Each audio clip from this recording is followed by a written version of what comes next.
So, nung in-explore natin yan, doon ko natutunan how business really work.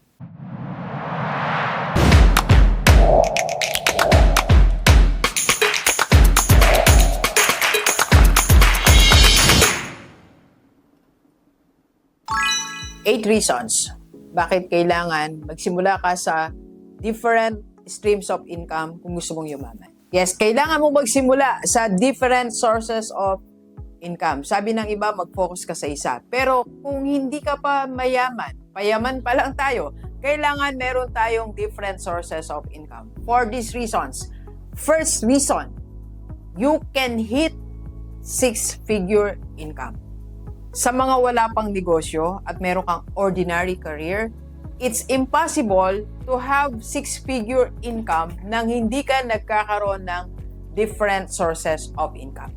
Nung ako po ay principal, one source of income, hindi ko po inabot ang six-figure income. Hindi ako inabot ng 100K income. Nahit ko lang po ang six-figure nung nagsimula ako magkaroon ng other source of income. Nag-speaker ako, nag-vlog ako, nag-coach ako, nagkaroon ako ng maliliit na business on the side.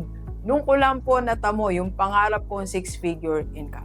Second reason, you can learn different skills and you can master the most important one. Yes, pag gumagawa ka po ng different streams of income, nadidiscover mo yung kaya mong gawin na skill. And second, kung hindi mo kayang gawin yung skill na yan, natututunan mo siya. Kasi hindi mo matututunan yung iba't ibang skill if you are doing the same thing every day. For 5 years, the same thing lang ginagawa mo, wala kang other source of income, same skill lang madidevelop mo. And pag na-develop mo yan, skill na yon, you can master that. Because that's the most important skill pala to earn more money. So nung ako po yung principal, then nag-try ako maging speaker, nag-try ako na maging coach. So na-realize ko, wow, masarap pala maging speaker. Gustong-gusto ko pala maging speaker. So yun yung isa sa mga skills na na-develop ko. And now, minamaster natin, and it's very important sa aking career ngayon. Alright? Number 3, you can have many idea and later on, you'll focus on 1, 2, or 3 only. Doon ka pa lang mag-start na pumili. So una, isa lang career mo, di ba? O isa lang source of income mo. Then, nagkaroon ka ng iba't ibang source of income. So, time will come, pipili ka dyan sa sinisimulan mo ngayon. Ano ba dito yung mag-focus na lang ako? Like sa akin, naisip ko na, okay, mag-focus na lang tayo sa 3.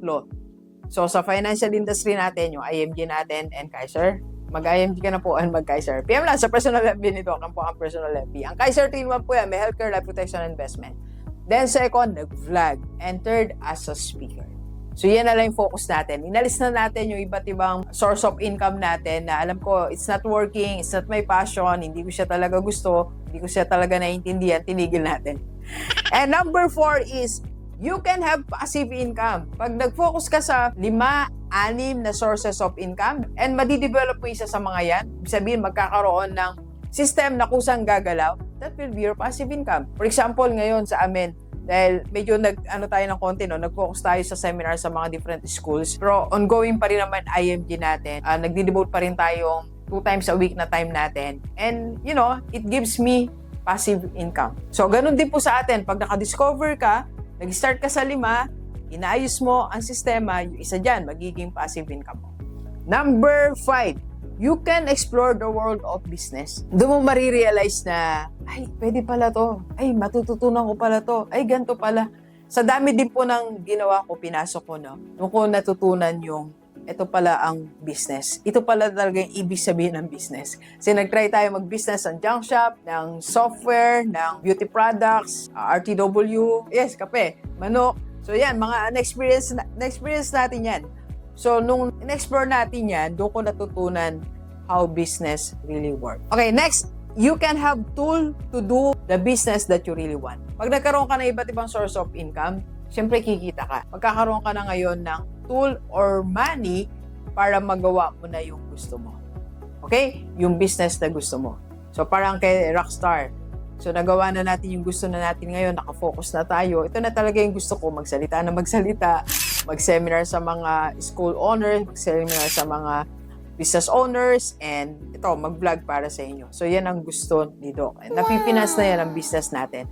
So, ikaw din, baka meron kang gustong isang venture, isang area, isang career. So, kaya mo nang i-finance yan pag nag-start ka sa multiple sources of income. Alam ba, number 8, ang advantage ng marami kang source of income, you will not have enough time to spend money. Kasi busy ka on how to earn.